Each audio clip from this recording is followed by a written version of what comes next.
Time యూపీఎస్సీకి tuitions only in Tirumala IAS institute Chaitanyapuri. Call చేసి ఇప్పుడే జాయిన్ అవ్వండి. భార్యకు ప్రేమించిన వ్యక్తితో వివాహం చేశాడు భర్త.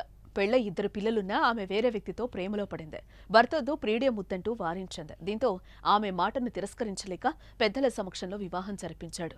పిల్లల భవిష్యత్తును తానే చూసుకుంటారని, మీరు సంతోషంగా ఉండాలంటూ పెద్ద మనిషిగా దీవించాడు. అయితే భర్త స్వయంగా భార్యకు పెళ్లి చేసిన వార్త వైరల్గా మారడంతో ఈ విషయంపై స్పందించిన భర్త చెప్పిన మాటలు తెలిస్తే జాలిపడక ఉండలేరు.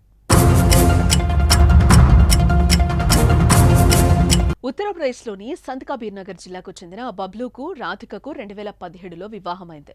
వీరికి 2 సంతానం. ఇదిలా ఉంటే భార్య రాధిక విశాల్ కుమార్ అనే వ్యక్తితో వివాహేతర సంబంధం పెట్టుకుంది. ఈ విషయం తెలుసుకున్న భర్త బబ్లూ ఆమెను ప్రశ్నించాడు. కానీ ఆమె ప్రియుణ్ణి వదులుకునేందుకు ఒప్పుకోలేదు. ఈ క్రమంలో తనే స్వయంగా ఇద్దరికి పెళ్లి చేసేశాడు. అయితే ఇటీవల ప్రియుడితో కలిసి భర్తలను చంపుతున్న వార్తలు నిత్యం ఎక్కడో ఓ చోట వెలుగు చూస్తూనే ఉన్నాయి.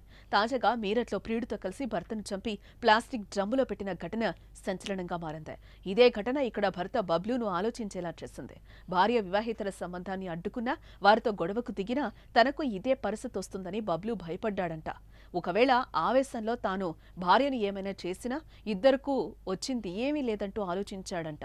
దీంతో భార్య ప్రేమించిన వ్యక్తికిచ్చి పెళ్లి జరిపించాడు బబ్లూ. ఇక మొదట కోర్టులో తన భార్య ఆమె ప్రేమికుడు వివాహం జరిపించాడు. ఆమె వారిని ఒక ఆలయానికి తీసుకెళ్లాడు. అక్కడ వారు దండలు మార్చుకున్నారు. ఇలా పెళ్లి చేసుకున్న వారిని సుఖంగా ఉండాలంటూ ఆశీర్వదించాడు. ప్రస్తుతం ఈ వీడియో సోషల్ మీడియాలో వైరల్గా మారింది.